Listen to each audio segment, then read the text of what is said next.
حنیفہ رحمۃ اللہ علیہ نے اپنی ان جرابوں پر مسح کیا اور اس کے بعد فرمایا کہ آج میں نے وہ کام کیا ہے جو اس سے پہلے میں نے کبھی نہیں کیا۔ جامع ترمذی کی جرابیں پہن رکھی تھی جو چمڑے کی نہیں تھی کہ جراب چاہے چمڑے کی ہو، اون کی ہو، کاٹن کی ہو، اس پر مسح کرنا جائز۔ تو اختلاف کس چیز کا؟ اللہ وحدہ لا شریک کا ہم پر یہ بے پایا احسان ہے کہ اس نے ہمیں مختلف موسموں سے بھی نوازا ہے۔ ویسے تو اللہ تعالیٰ کی نعمتیں اس قدر ہیں کہ وَإِن تَعُدُّوا نِعْمَتَ اللَّهِ لَا تُحْصُوهَا، کہ اگر تم اللہ کی نعمتوں کو گننا چاہو، شمار کرنا چاہو تو گن بھی نہیں سکتے۔ موسم اللہ تعالیٰ کی ایک بہترین نعمت ہے۔ دو بڑے موسم ہیں، سردی اور گرمی، اور پھر ان کے درمیان میں موسم بہار اور موسم خزاں۔ اگر ایک ہی موسم ہم پر طاری رہتا تو ہمیں دوسرے موسم کا لطف اور مزہ نہ آتا۔ اس لیے جب گرمی ہوتی ہے تو ٹھنڈک کا احساس ہوتا ہے، اور جب سردی بڑھتی ہے تو سورج کی تمازت اور گرمی اچھی لگتی ہے۔ یہ دنیا کے اندر اس طرح کے موسم ہیں، جبکہ جنت میں اللہ تعالیٰ نے جو موسم رکھا ہے اس کے بارے میں فرمایا کہ لا یرون فیہا شمس ولا زمہریرا، کہ جنت کے اندر نہ سورج کی گرمی ہوگی نہ کڑاکے کی سردی ہوگی۔ جس طرح اس کی نعمتیں جنت کی اس طرح اللہ تعالیٰ نے تخلیق کی ہیں کہ کسی آنکھ نے ان نعمتوں کو دیکھا نہیں، کسی کان نے ان نعمتوں کے بارے میں سنا نہیں، اور کسی کے دل میں ان نعمتوں کا کوئی خیال تک نہیں گزرا۔ بالکل اسی طرح وہ موسم کیسا ہوگا جنت کا، وہ جنت میں جانے کے بعد ہی انشاءاللہ پتہ چلے گا۔ تو اللہ تبارک و تعالیٰ ہی ہے یقلب اللہ اللیل والنہار، سردیوں کے اندر راتیں بڑی کر دیتا ہے، دن چھوٹے کر دیتا ہے، اور گرمیوں میں دن بڑے ہو جاتے ہیں، راتیں چھوٹی ہو جاتی ہیں۔ ان فی ذلک لآیات لأولی الابصار، عقل مندوں کے لیے، اہل بصارت بصیرت کے لیے اس میں بے شمار نشانیاں کہ کون ایسی ذات ہے، کون ایسی ہستی ہے جو ہزارہ سال سے ایک سیکنڈ کی تاخیر کے بغیر سورج کو اس کے مقررہ وقت پر نکال رہا ہے، غروب کر رہا ہے۔ وہ اللہ ہی ہے۔ سردی کا موسم ہے اور بعض علاقوں میں ٹھیک ٹھاک ٹھنڈ ہے۔ یہ موسم اللہ کی نعمت کے ساتھ ساتھ اگر سردی سے بچاؤ کے طریقے اختیار نہ کیے جائیں تو زحمت بھی بن جاتا ہے۔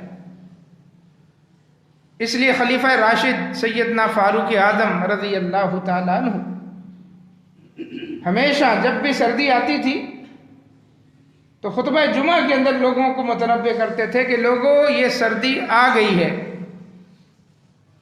یہ ایک طرح سے تمہاری دشمن ہے، لہذا اس سے بچاؤ کے لیے اپنا سامان تیار کرو۔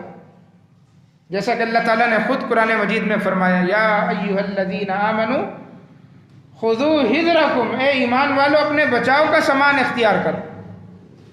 جس طرح دشمن سے بچاؤ کے لیے ڈھال بناتے ہو، زرہیں بناتے ہو، بختر بند گاڑیاں بناتے ہو، بالکل اسی طرح سردی سے بچاؤ کے لیے، گرمی سے بچاؤ کے لیے اپنا سامان تیار کرو۔ سردی سے کیسے بچنا ہے، گرمی سے کیسے بچنا ہے، اور اگر سامان نہ لیا، بچاؤ کے طریقے اور اسباب اختیار نہ کیے تو پھر جس طرح دشمن تمہیں بچھاڑ دیتا ہے، دشمن تم پر حاوی ہو جاتا ہے، بالکل اس طرح سردی بھی تمہیں بچھاڑ دے، انسان بیمار پڑ جاتا ہے، بہت ساری بیماریوں کا شکار ہو جاتا ہے۔ تو اس معنی میں اس کو دشمن کہا۔ اپنے بچاؤ کا سامان تیار کرو۔ وَالْأَنْعَامَ خَلَقَهَا لَكُمْ فِيهَا دِفْءٌ وَمَنَافِعُ، اللہ نے فرمایا کہ ہم نے تمہارے لیے چوپائے پیدا کیے، جانور پیدا کیے، ان جانوروں کے اندر تمہارے لیے بے شمار چیزیں ہیں، گوشت ہے ان کا، اور ان کی کھال ہے، ان کی اون ہے، جس سے تم گرمی حاصل کرتے ہو۔ اللہ نے سرد موسم دیا ہے تو اس حساب سے ایسی چیزیں بھی ہمیں عطا کی ہیں کہ جس سے ہم اس سرد موسم سے اپنے آپ کو بچا سکتے ہیں۔ سردی کا موسم ہو اور انسان اللہ تبارک و تعالیٰ کی رحمت کو، اس کی قربت کو حاصل کرنا چاہے تو بہت آسان۔ موسم کی سختی آڑے نہیں آ سکتی، اور خاص طور پر جب کہ نبی اکرم صلی اللہ علیہ وسلم نے بیان فرما دیا، صحیح الترغیب و ترہیب کی روایت، سیدنا عبداللہ ابن مسعود رضی اللہ تعالیٰ عنہ راوی، فرمایا کہ اللہ تبارک و تعالیٰ مسکراتا ہے۔ اللہ اکبر، ہمارا رب ہے، اس کی صفات ہیں، وہ مسکراتا ہے، وہ دیکھتا ہے، اس کی پنڈلی ہے، اس کا چہرہ ہے، اس کے ہاتھ ہیں، کیسے ہیں؟ جیسے رب العالمین کی شان کے لائق۔ فرمایا تمہارا رب مسکراتا ہے اس بندے کو دیکھ کر جو سخت سردی کے اندر اپنے لحاف کو، بستر کو چھوڑ کر اللہ کے سامنے کھڑا ہوتا ہے۔ لحاف چھوڑا، بستر چھوڑا اور وضو کیا ٹھنڈے پانی کے ساتھ، اچھی طرح کمال کا وضو، اور اس کے بعد اللہ کے سامنے کھڑا ہو جاتا ہے۔ اب اللہ تبارک و تعالیٰ تو سب جانتا ہے، بندے کے خیالات، اس کے دل میں آنے والے وسوسے، ہر چیز سے اللہ واقف، لیکن اس کے باوجود اللہ وحدہ لا شریک اپنے فرشتوں سے کہتا ہے، میرے فرشتوں یہ بندہ کیوں کھڑا ہے؟ یہ بندہ کیوں کھڑا ہے میرے سامنے؟ فرشتے دو باتیں عرض کرتے ہیں، اللہ تیری رحمت کا امیدوار بن کے کھڑا ہے اور تیرے عذاب سے ڈرتے ہوئے کھڑا ہے۔ ڈر اور خوف ہے تیرے عذاب کا، اور امید ہے، تمنا ہے، آرزو ہے کہ تو مجھے بخش دے، تیری رحمت کا امیدوار بن کر تیرے عذاب سے ڈرتے ہوئے کھڑا ہے۔ اللہ اپنے فرشتوں سے کہتا ہے، میرے فرشتوں پھر تم گواہ رہنا، جس چیز کا یہ امیدوار ہے وہ میں نے اس کو دے دی، اور جس چیز سے یہ ڈر رہا ہے میں نے اس چیز سے اس کو بچاؤ بھی دے دی۔ تو سردی کی راتیں ہیں، لمبی لمبی راتیں ہیں، جلدی سونے کی عادت ڈالیں، رات کے آخری پہر میں اللہ کے سامنے کھڑے ہوں۔ سیدنا عمر بن عباسہ رضی اللہ تعالیٰ عنہ نے اللہ کے نبی سے پوچھا تھا، فَأَخْبِرْنِي عَنْ أَفْضَلِ السَّاعَاتِ، اللہ کے نبی مجھے بتائیں سب سے افضل گھڑی کون سی ہے، وقت کون سا ہے، 24 گھنٹوں میں سے سب سے پیارا وقت کون سا ہے، سب سے افضل وقت کون سا؟ نبی مکرم نے جواب دیا، جوف اللیل الآخر، رات کا آخری پہر سب سے محبوب وقت ہے۔ اللہ آسمان دنیا پر ہوتا ہے، اور اس ٹائم انسان اللہ کے سامنے ماتھا ٹیک کر، جبین نیاز جھکا کر اپنے رب کو جس طرح منا سکتا ہے، وہ ویسا ممکن نہیں عام اوقات میں۔ تنہائی ہو، بندہ اکیلا ہو، رب کے سامنے اپنے سارے دکھ درد بیان کر دے، دل کھول کے رکھ دے، اللہ تعالیٰ معاف کر دے۔ تو سردیوں سے اس طرح آپ فائدہ حاصل کریں۔ اس کے علاوہ یہ ٹھنڈا موسم ہے، اس میں صدقہ اور خیرات کی فضیلت بڑھ جاتی ہے۔ اللہ تبارک و تعالیٰ نے آپ کو نوازا ہے، صاحب استطاعت، صاحب حیثیت بنایا ہے۔ آپ جس طرح کے ڈرائی فروٹ کھا رہے ہیں، بہت سارے ہمارے ایسے بھائی ہوں گے جن کو میسر نہیں، مہنگائی کی وجہ سے۔ تو وہ چیز جو آپ کھا رہے ہیں، جو اپنے بچوں کو کھلا رہے ہیں، وہ کسی غریب کو مہیا کر کے اس کی خوشیاں لے لیں، اس کے دل کو خوش کر دیں۔ نبی مکرم صلی اللہ علیہ وسلم نے فرمایا کہ افضل ترین نیکی کسی مسلمان کے دل میں خوشی پہنچانا، دل سے خوش ہو کر آپ کے لیے وہ دعا کرے۔ اور اللہ وحدہ لا شریک نے قرآن مجید میں یہی فرمایا، یا ایھا الذین آمنوا انفقوا من طیبات ما رزقناکم، صرف روپیہ پیسہ خرچ کرنا ہی صدقہ نہیں ہے، فرمایا انفقوا من طیبات، ان پاکیزہ چیزوں میں سے خرچ کرو جو ہم نے تمہیں رزق دیا ہے، جو تم کھا رہے ہو۔ اپنی سردی دور کرنے کے لیے اپنے بچوں کو کھلا رہے ہو وہ چیز صدقہ کرو. تو اس میں خاص طور پر صدقہ خیرات کرتے ہوئے اس چیز کو مد نظر رکھیں. اور جس طرح آپ سردی سے بچنے کے لیے لحاف اوڑھتے ہیں، جس طرح سردی سے بچنے کے لیے جیکٹیں اور سویٹر پہنتے ہیں، جس طرح سردی سے بچنے کے لیے آپ اچھے موزے پہنتے ہیں، ایسی ہی اچھی چیزیں کسی اور مسلمان بھائی کو مہیا کریں، اس کی پریشانی دور کریں. رسول اللہ صلی اللہ علیہ وسلم نے فرمایا کہ جو کوئی کسی مسلمان کی دنیاوی پریشانی دور کرے گا، اس کے بس میں نہیں ہے یہ ڈرائی فروٹ خریدنا، اس کے بس میں نہیں ہے اچھی عمدہ جیکٹیں خریدنا، بلینکٹ خریدنا، آپ اس کو مہیا کر کے دیں. یہ اس کی پریشانی تھی، آپ نے دور کر دی. فرمایا اس دنیاوی پریشانی کو دور کرنے کے بدلے اللہ تعالیٰ کل قیامت کی پریشانی آپ کی دور کر دے گا. اسی طرح سردیوں کے اندر ایک مسلمان بھائی کے لیے ضروری ہے کہ وہ دوسروں کے لیے تکلیف کا باعث اور ذریعہ نہ بنے، چاہے آپ گھر میں ہوں، چاہے آپ مسجد میں ہوں، چاہے آپ بازار میں ہوں. کوئی ایسی حرکت نہ کریں کہ کوئی دوسرا مسلمان آپ کی اس حرکت سے پریشان ہو، کیونکہ مسلمان کی تعریف ہی یہی کی گئی ہے، المسلم من سلم المسلمون من لسانہ و یدہ. مسلمان ہے ہی وہ جس کی زبان سے اور جس کی ہاتھ سے دوسرے مسلمان محفوظ، تکلیف نہ دیں. یہ بنیادی باتیں ہیں جو میں آپ کے سامنے بیان کر رہا ہوں، عام فہم باتیں ہیں جو ہم سمجھ سکتے ہیں. آپ مسجد میں آئے، وضو خانے میں چلے گئے، آپ واش روم گئے اور جوتیاں خوب پانی سے بھر کر باہر آ گئے. اب جو دوسرا آیا ہے جس نے موزے پہن رکھے ہیں، اگر موزے نہیں بھی پہن رکھے، سردی کا موسم ہے، فجر کی نماز کا وقت ہے، جوتیاں آپ نے گیلی کر دی، نہ جانے کیوں کی، لیکن یہ ایک اجتماعی چیز ہے جو دوسروں کے استعمال میں بھی آنی ہے. اب یہ تکلیف کا باعث ہے کہ نہیں دوسروں کے لیے بتائیں. اسی طرح بعض مساجد میں پانی گرم کرنے کا انتظام ہوتا ہے، ہیٹر لگا ہوتا ہے یا گیزر لگا ہوتا ہے. اب انسان اس گرم پانی کو دیکھ کر خوب اپنے آپ کو دھو رہا ہے، اچھی طرح مسل رہا ہے، پانی خوب باہر. میرے بھائی یہ سب کے لیے ہوتا ہے، مسجدوں میں انتظام سب کے لیے، صرف آپ کے لیے نہیں. اتنا پانی استعمال کریں کہ بعد میں آنے والے 10-15 آدمی اس سے مستفید ہو سکے، یہ سب کے لیے. لیکن ہم سمجھتے ہیں کہ اس پانی پر حق میرا زیادہ ہے اور اس کو خوب بات ہے. دوسرے جو مسلمان آنے والے ہیں ان کو تکلیف میں مبتلا نہ کریں. اسی طرح لوگ بعض اوقات کھڑکیاں کھول دیتے ہیں، پنکھے کھول دیتے ہیں، تو اپنی ضرورت کے تحت اپنی پریشانی کو دور کرنے کے لیے دوسرے 8-10 افراد کو آپ تکلیف کے اندر مبتلا نہ کریں. چاہے آپ گھر میں ہیں، گھر کے افراد بھی آپ کی وجہ سے تکلیف میں مبتلا نہ ہوں. مسجد میں ہیں، وہاں بھی دوسروں کو تکلیف نہ پہنچائیں. آپ دکان پہ ہیں، دفتر میں ہیں، کہیں پر بھی ہیں، کوشش یہ کریں کہ میری ذات سے لوگوں کو فائدہ ہو، لوگ مجھ سے دور نہ بھاگیں، میرے قریب آئیں. اور جب میں بیٹھا ہوا ہوں تو پھر لوگ میرے اٹھنے کا انتظار نہ کریں، بلکہ لوگوں کی چاہت ہو کہ یہ بیٹھا رہے، باتیں کرتا رہے. اپنے آپ کو ایسا بنائیں. باہر کے سردی کا موسم ہے، اللہ وحدہ لا شریک نے ہمارے لیے اس میں آسانی ایک یہ رکھی ہے جو اللہ کی ایک بہت بڑی نعمت ہے کہ اگر ہم نے باوضو موزے پہن رکھے ہیں تو پھر شریعت نے ہمیں اس بات کی اجازت دی ہے کہ اگلا وضو کرنے کے لیے جب ہم آئیں تو موزے اتارنے کی ضرورت نہیں ہے، ان موزوں پر مسح کر سکتے ہیں. سردی ہو گرمی ہو، آپ نے موزے پہنے ہیں، ضروری نہیں کہ سردی، لیکن سردی میں خاص طور پر لوگ موزے پہنتے ہیں اپنے آپ سے سردی دور کرنے کے لیے، اپنے پاؤں کو ٹھنڈک سے بچانے کے لیے. اگر باوضو طہارت کی حالت میں آپ نے موزے پہن لیے اور اگلا وضو کرنے کی نوبت آئی ہے تو اب شرعی حکم یہ ہے کہ موزے اتارے بغیر ان موزوں پر مسح کریں. یہ اللہ اور اس کے رسول کا حکم ہے، شریعت کا حکم ہے.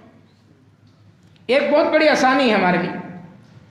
نبی اکرم صلی اللہ علیہ وسلم جرابوں پر بھی مسح کرتے تھے، موزوں پر بھی مسح کرتے. ہمارے ہاں تھوڑا سا فقہی اختلاف ہے. دیگر مسالک والے کہتے ہیں کہ جی جرابوں پر مسح نہیں ہے، وہ جرابیں جو چمڑے کی بنی ہوں، نیچے اوپر چمڑا لگا ہو، وہ اگر آپ نے پہنی ہوئی ہیں تو ان پر مسح ہے. یہ اون کی یا کاٹن کی آپ نے جو جرابیں پہن رکھی ہیں ان پر مسح جائز نہیں ہے. حالانکہ ایسا کوئی حکم، ایسی کوئی تفریق احادیث کے اندر موجود نہیں ہے. اور یہ بات بھی غلط ہے کہ حدیثوں میں جراب کا لفظ نہیں ہے، حدیثوں میں جوربین کا لفظ موجود ہے. نبی اکرم صلی اللہ علیہ وسلم نے جن چیزوں پر مسح کیا وہ نمبر 1 خفین ہے. خف کہتے ہیں اسی چمڑے کے موزے کو. رسول اللہ صلی اللہ علیہ وسلم نے اس پر مسح کیا. نعلین کا لفظ بھی حدیثوں میں آیا ہے. نعلین کہتے ہیں جوتے کو. آپ نے جوتا پہن رکھا ہے, اس کو اتارنا مشکل ہو رہا ہے کہ اس کے تسمے ہیں, پھر اس کو باندھنا, پھر اس کو کھولنا. شریعت نے کہا ان جوتوں پر ہی آپ مسح کر لیں اگر پاک اور صاف. نبی اکرم صلی اللہ علیہ وسلم نے بعض صحابہ کو حکم دیا کہ وہ تساخین پر مسح کر لیں. تساخین, پاؤں گرم کرنے کی ہر چیز کو تساخین کہتے ہیں. اور ظاہری بات ہے کہ ہم جو سردی میں جرابیں پہنتے ہیں یہ پاؤں گرم کرنے کے لیے پہنی, شوقیہ کوئی نہیں پہنتا. تو تساخین پر بھی مسح ہے, یہ لفظ موجود ہے. اس کا ترجمہ ڈکشنری میں دیکھ لیں, آپ لغت کی کتابوں میں دیکھ لیں, تراجم میں دیکھ لیں, یہی ملے گا کہ پاؤں گرم کرنے والی چیز پر آپ مسح کر سکتے ہیں, وہ چاہے اون کی ہو, چاہے کاٹن کی ہو, کسی چیز کی بنی ہو. لفظ جراب بھی حدیثوں میں موجود ہے, لیکن بعض لوگ اس حدیث کو جو ابو داؤد کے اندر ہے وہ ضعیف قرار دیتے ہیں. سیدنا مغیرہ بن شعبہ رضی اللہ تعالیٰ سے مروی حدیث ہے, وہ کہتے ہیں کہ ان النبی صلی اللہ علیہ وسلم توضا, اللہ کے نبی صلی اللہ علیہ وسلم نے وضو کیا, ومسح علی الجوربین, اور اپنی جرابوں پر مسح کیا, وعلی النعلین, اپنے جوتوں پر بھی مسح کیا. یہ لفظ جراب کا موجود ہے, لیکن بعض لوگ خام خواہ اس حدیث پر ذوف کا حکم لگاتے ہیں جبکہ یہ حدیث صحیح ہے. ابو داؤد کی روایت ہے, اسے امام ابن حزم رحمہ اللہ نے بھی صحیح قرار دیا. اور صحیح بخاری جو حدیث کی معروف کتاب ہے, سب سے اول درجے کی کتاب ہے صحیح بخاری, جس میں تمام حدیثیں صحیح ہیں, اس کی ایک مستخرج لکھی ہے. یہ ایک علمی بات ہے, مستخرج حافظ اسماعیلی نے. یہ طریقہ یہ ہوتا ہے کہ ایک محدث نے اگر اپنی کتاب میں اپنی سند سے کوئی حدیثیں بیان کی ہیں تو دوسرا محدث وہ تمام حدیثیں اپنی سند سے بیان کرتا ہے. اس کو کہتے ہیں مستخرج. اس کا فائدہ یہ ہوتا ہے کہ کسی کتاب کی افادیت دو چند ہو جاتی, مسلم ہو جاتی. صحیح بخاری امام بخاری نے لکھی اپنی سند سے, اپنے استادوں کے واسطے سے. حافظ اسماعیلی نے مستخرج لکھی اپنے واسطوں سے, لیکن حدیثیں ساری وہی ہیں جو صحیح بخاری. وہاں پر ایک جگہ پر حافظ اسماعیلی لکھتے ہیں کہ یہ حدیث جو سیدنا مغیرہ بن شعبہ سے مروی ہے کہ نبی صلی اللہ علیہ وسلم نے وضو کیا, اپنی جرابوں پر مسح کیا, امام بخاری کی شروط صحت کے عین مطابق. اور یہ آپ جانتے ہیں بات, کیونکہ آپ جمعہ پڑھتے ہیں, علماء اکرام کو سنتے ہیں, اہل الحدیث ہیں, اور ہمارا تو کام ہی حدیثوں کے متعلق ائمہ کی آراء کو بیان کرنا کہ فلاں حدیث صحیح ہے, فلاں ضعیف ہے. ضعیف کیوں کہتے ہیں, صحیح کیوں کہتے ہیں؟ حافظ اسماعیلی لکھتے ہیں کہ امام بخاری کی شروط صحت کے مطابق یہ حدیث ہے, اور امام بخاری نے سب سے کڑی شرائط رکھی ہیں. تمام محدثین میں سے جدید اور قدیم جتنے بھی محدث ہیں, سب نے حدیث کو لینے کا اپنا ایک اصول بنایا ہے کہ میں حدیث کو اس وقت لوں گا جب اس کے اندر یہ اور یہ شرائط موجود ہوں گی. سب سے کڑی شرائط امام بخاری رحمہ اللہ. تو حافظ اسماعیلی کہتے ہیں کہ یہ حدیث امام بخاری کی شروط صحت کے عین مطابق ہے, لیکن امام بخاری نے اس کو صحیح بخاری میں درج نہیں کیا. کاش کہ وہ درج کر دیتے بات ہی ختم ہو جاتی, قصہ ہی تمام ہو جاتا. لفظ جوربین موجود ہے, جراب. امام ابو داؤد نے کوئی 9 صحابہ کے نام لکھے ہیں, جن میں سیدنا فاروق اعظم بھی ہیں, براء ابن عازب بھی ہیں, انس ابن مالک بھی. 9 صحابہ کے جو جرابوں پر مسح کرتے تھے. صحابہ میں کسی قسم کا اختلاف نہیں تھا کہ جراب کیسی ہونی چاہیے, کس کو موزہ کہتے ہیں, کس کو جراب کہتے ہیں, چمڑے کی, کچھ بھی نہیں. ہاں, امام ابو حنیفہ رحمۃ اللہ علیہ کا پہلے موقف یہ تھا کہ وہ صرف اس جراب پر یا اس موزے پر مسح کے قائل تھے جو چمڑے والی ہوتی ہے, اوپر نیچے جس کے چمڑا لگا ہو یا صرف نیچے چمڑا لگا ہو. وہ کہتے ہیں اس پر مسح ہے. یہ بات ہدایہ میں لکھی ہے, جو فقہ کی سب سے معتبر کتاب, کہ امام صاحب کا یہ فتویٰ تھا پہلے لیکن ساتھ ہی لکھا ہے کہ امام صاحب کے 2 شاگرد مشہور جن کو صاحبین کہا جاتا ہے، امام محمد اور امام ابو یوسف، وہ کہتے ہیں کہ جراب پر مطلق مسح ہے چاہے کسی چیز کی بنی ہوئی ہو۔ اور پھر امام ابو حنیفہ رحمۃ اللہ علیہ نے اپنے اس فتوے سے رجوع کر لیا، یہ ہدایہ میں لکھا ہوا، رجوع کر لیا، اور اسی کے مطابق فتویٰ دیتے تھے کہ میرے شاگرد صحیح کہتے ہیں، جراب چاہے کسی چیز کی بھی ہو اس پر مسح جائز۔ امام ترمذی نے تو جامع ترمذی کے اندر اپنے استاد صالح السمرقندی کے حوالے سے لکھا ہے کہ صالح السمرقندی فرماتے ہیں کہ میں امام ابو حنیفہ رحمۃ اللہ علیہ کے پاس موجود تھا، ان کی خدمت میں حاضر ہوا، اور وہ بیمار تھے، اور اسی بیماری میں ان کا انتقال ہوا، یعنی بالکل آخری ایام، آخری ان کی زندگی کی بات ہو رہی، امام ابو حنیفہ رحمۃ اللہ علیہ۔ امام ترمذی کے استاد کہتے ہیں کہ میرے سامنے امام صاحب نے وضو کے لیے پانی منگوایا اور آپ نے وضو فرمایا، اور اس وقت آپ نے جرابیں پہن رکھی تھی، حدیث اس کے الفاظ جامع ترمذی کے، جرابیں پہن رکھی تھی جو چمڑے کی نہیں تھی۔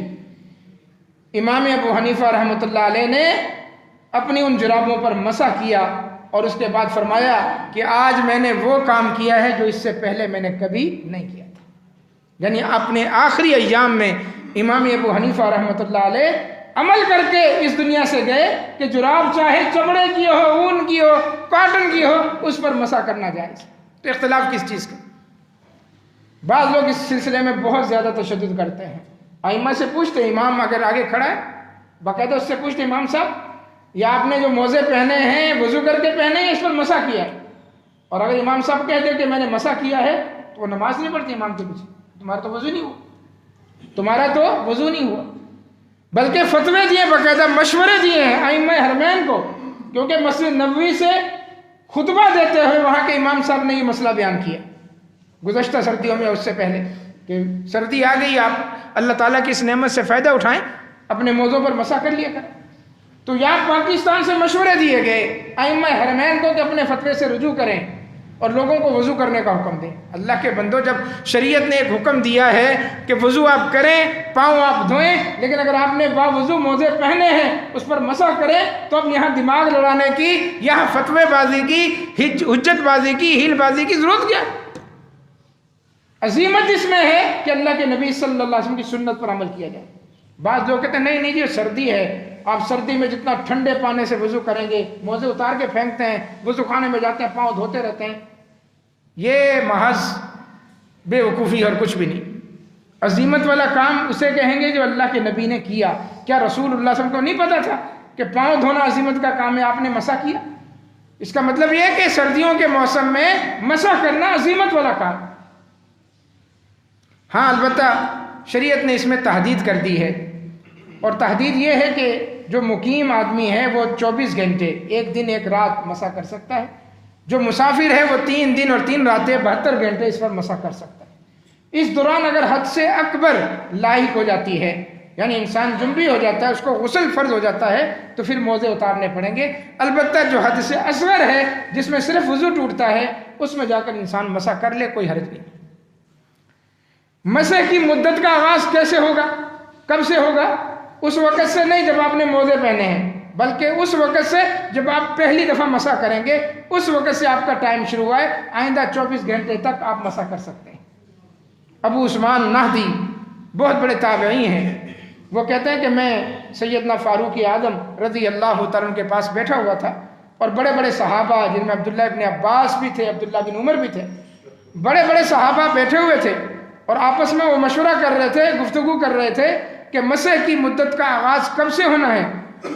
تو سیدنا فاروق اعظم نے سب کی آراء سننے کے بعد، سب سے مشورے لینے کے بعد جو فیصلہ کیا وہ یہی تھا جو میں نے آپ کے سامنے بیان کیا کہ مسح کا آغاز پہلی دفعہ مسح کرنے سے ہو۔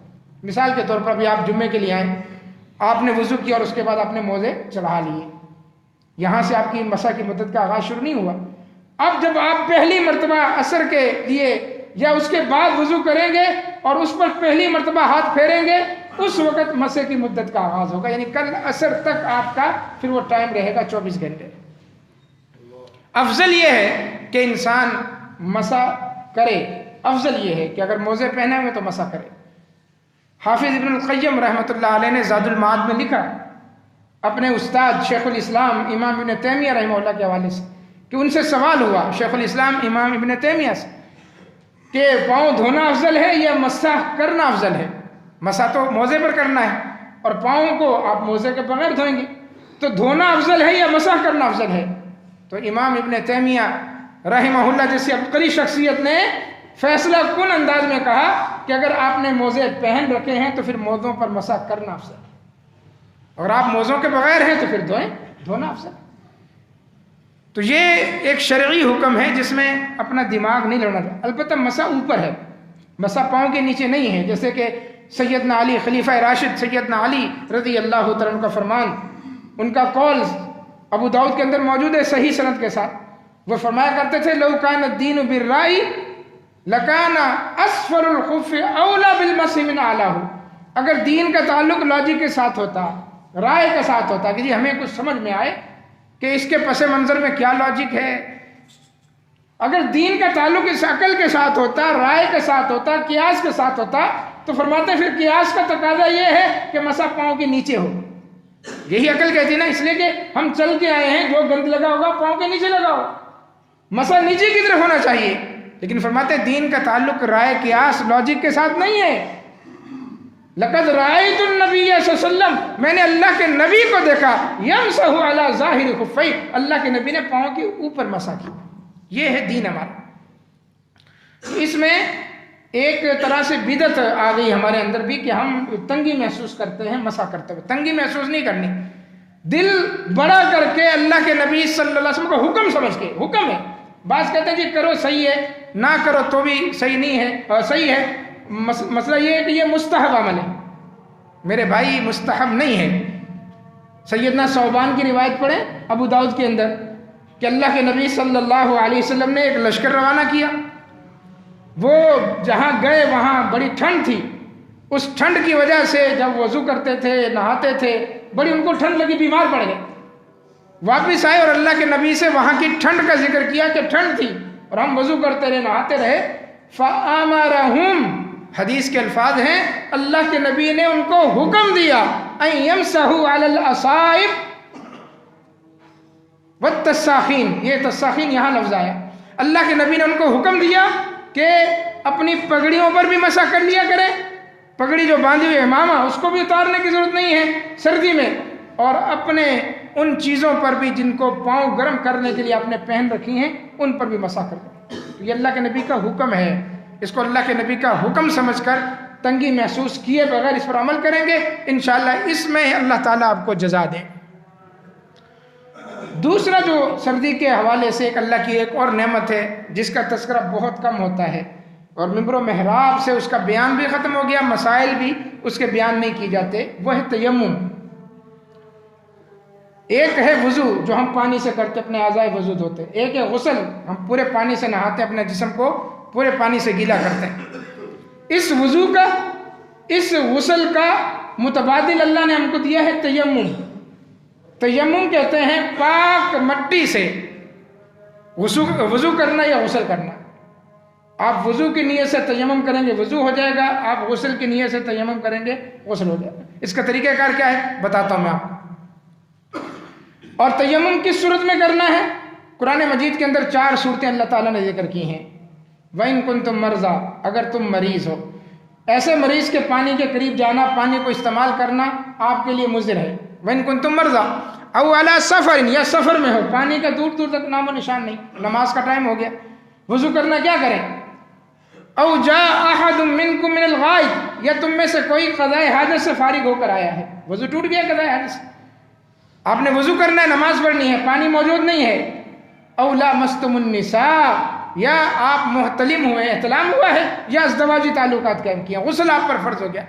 فَلَمْ تَجِدُوا مَاءً، اور پانی موجود نہیں ہے۔ ان 4 صورتوں میں، جن میں 3 میں آپ نے وضو کرنا ہے اور چوتھی میں آپ نے غسل کرنا ہے، پانی موجود نہیں ہے۔ فَتَيَمَّمُوا صَعِيدًا طَيِّبًا، اللہ کا حکم ہے تو پاک مٹی کے ساتھ تیمم کر لو، پاک مٹی کے ساتھ۔ یہ 4 صورتیں تو پانی نہ ہونے کی وجہ سے قرآن مجید میں موجود ہیں، اور ایک 5ویں صورت حدیث میں موجود ہے کہ پانی موجود ہے، پانی موجود ہے، پھر بھی آپ تیمم کر سکتے ہیں۔ اور وہ صورت کیا ہے؟ امام بخاری نے اس کو معلقاً ذکر کیا ہے تفصیل کے ساتھ، امام ابو داؤد نے سنن ابو داؤد میں اس کو روایت کیا ہے۔ مشہور صحابی سیدنا عمر بن عاص رضی اللہ تعالیٰ عنہ فرماتے ہیں کہ اللہ کے نبی نے مجھے غزوے میں امیر بنا کر بھیجا، غزوہ ذات السلاسل میں، کہتے میں امیر تھا، میں ان کو نمازیں پڑھاتا تھا، ایک رات میں سویا، مجھے احتلام ہو گیا، صبح کو جب میں اٹھا نماز پڑھانی تھی، سخت سردی تھی، پانی ٹھنڈا، پانی موجود ہے لیکن ٹھنڈا، سخت سردی، مجھے خدشہ لاحق ہوا کہ اگر میں نے اس پانی سے غسل کیا تو میں مر جاؤں گا، اتنا میں ڈر گیا کہ اتنا ٹھنڈا پانی اور اس قدر سردی کہ اگر میں نہاؤں گا تو مر جاؤں گا، یا اگر مرا نہیں کم از کم تو شدید بیمار پڑ جاؤں گا۔ تو میں نے سوچ و بچار کیا اور میں نے اس کے بعد پھر پاک مٹی سے تیمم کیا اور آ کر کھڑا ہو گیا، اللہ اکبر، لوگوں کو نماز پڑھا دی، اپنے ساتھیوں کو فجر کی نماز پڑھا دی۔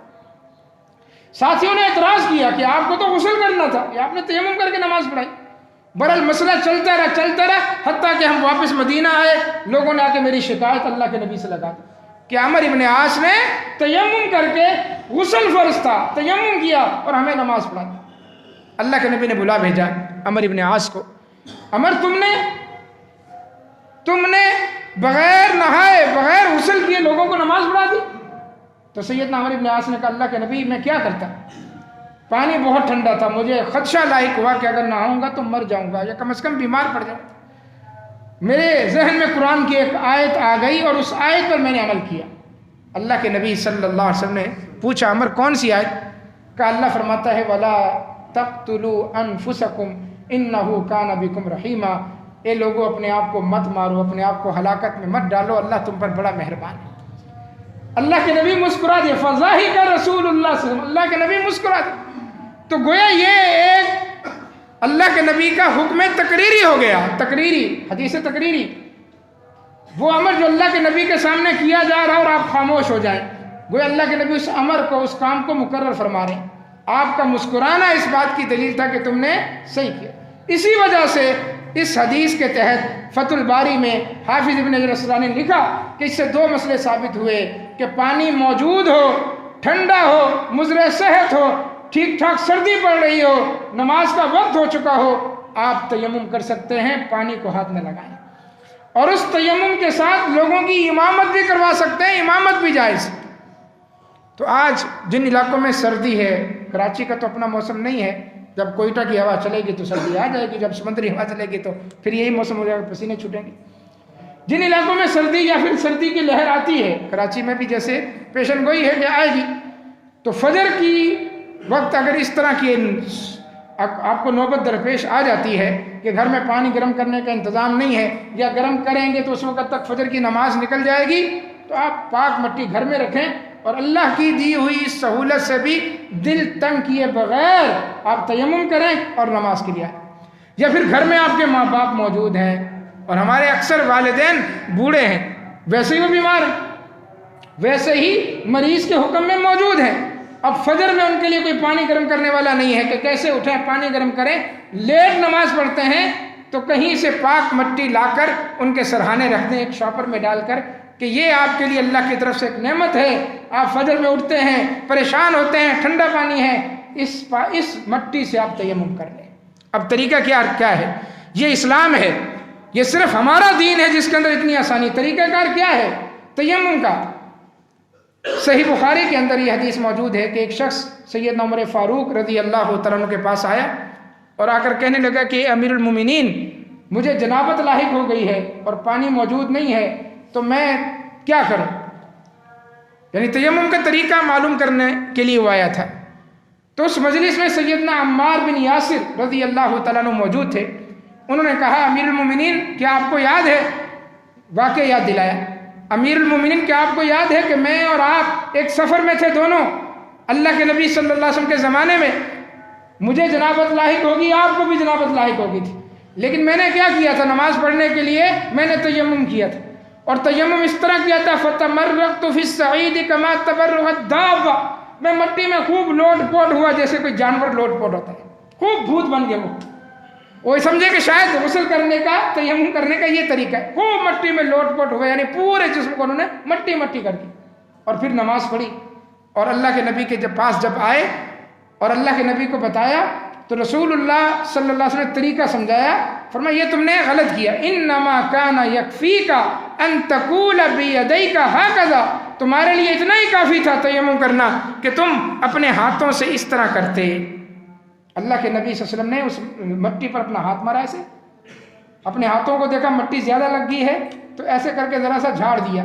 بعض روایات میں ہے کہ آپ نے پھونک ماری، اس مٹی کو اڑایا اور اپنے چہرے پر ایسے پھیرا اور اس کے بعد پھر اس طرح کر کے یہ پونچھوں تک، پوری کلائی بھی نہیں، ان پونچھوں تک اس طرح کر کے دائیں بائیں اللہ کے نبی نے اپنا ہاتھ پھیر لیا۔ فرمایا نیت تمہاری غسل کی ہوگی تو یہ غسل ہو گیا، نیت تمہاری وضو کی ہوگی تو یہ وضو ہو گیا۔ یہ دین ہے آسان۔ ہمارے دین کے اندر معمے نہیں ہے، پہلیاں نہیں ہیں، پیچیدگیاں نہیں ہیں، مشکلیں نہیں ہیں، بہت آسان ہے۔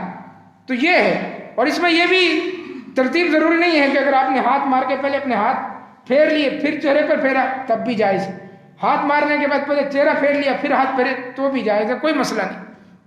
البتہ بسم اللہ پڑھنی ہے پہلے، بعد میں وضو کے بعد کی جو دعائیں ہیں وہ پڑھنی، اس لیے کہ آپ وضو کر رہے ہیں ایک طرح سے، بسم اللہ پڑھیں، وضو کی دعائیں پڑھیں، اس کے سارے مسائل وہی ہیں جو وضو کے ہیں۔ جن جن چیزوں سے وضو ٹوٹتا ہے ان چیزوں سے تیمم بھی آپ کا ٹوٹ جائے گا۔ تو یہ دو نعمتیں ہیں سرد موسم کے حوالے سے اللہ تعالیٰ کی طرف سے، اس کے رسول کی طرف سے، یہ ہدیہ ہے، تحفہ ہے، گفٹ ہے۔ فرمایا اللہ تعالیٰ پسند کرتا ہے اللہ کے جس طرح احکامات پر، اللہ کے سخت ترین احکامات پر ہم عمل کرتے ہیں، یہ کرو، اس طرح کرو، اس طرح کرو، اللہ خوش ہوتا ہے۔ بالکل فرمایا اللہ اس چیز کو بھی پسند کرتا ہے کہ میں نے بندے کو یہ رخصت دی اور میرے بندے نے میری رخصت کو قبول کیا۔ تو یہ رخصت ہے، گرم گرم پاؤں ہیں، جرابیں نکال کر، موزے اتار کر آپ ٹھنڈے پانی سے دھوئیں گے، ڈاکٹر سے جا کر پوچھیں، آپ حکیموں سے پوچھیں اس کے کتنے منفی اثرات آپ پر پڑیں گے۔ دین کے اندر لاجک ہے، یہ الگ بات ہے کہ ہم ان چیزوں میں نہیں پڑھتے، لیکن ہمارا کوئی مسئلہ بھی اس لاجک سے خالی نہیں ہے۔ ہم وضو میں سر کیوں نہیں دھوتے؟ 5 ٹائم تو کم از کم وضو کرنا ہے نا، سر کا کیا ہے؟ مسح ہے۔ آپ پوچھ لیں ڈاکٹر سے جا کر کہ اگر 5 وقت میں سر کو دھوں گا، 5 وقت کانوں میں بھی پانی چلے گا اور نزلے زکام کے آپ مستقل دائمی مریض بن جائیں گے، بیمار پڑ جائیں گے۔ شریعت نے اتنی ہمارے سر کی حفاظت کی ہے، پگڑی باندھی ہو تو سر اور گرم ہے، فرمایا اس پر مسح کر لو، اس کو دھونے کی ضرورت نہیں ہے۔ تو یہی لاجک یہاں پر ہے، گرما گرم پاؤں دھونے کی ضرورت نہیں ہے۔ بیماریوں سے اللہ اور اس کا رسول ہمیں بچانا چاہتا ہے، لیکن ہم بیماریاں خود بخود مول لینا چاہتے ہیں۔ تو ہمارا دفاع، ہماری عافیت، ہماری خیریت دین اسلام کے احکامات پہ عمل کرنے میں۔ اللہ تعالیٰ سے دعا ہے کہ اللہ تعالیٰ ہمیں دینی احکامات کو صحیح معنی میں سمجھنے، ان کو سیکھنے اور ان پر عمل پہ رہنے کی توفیق عطا فرمائے۔ اقول قولی ھذا استغفر اللہ۔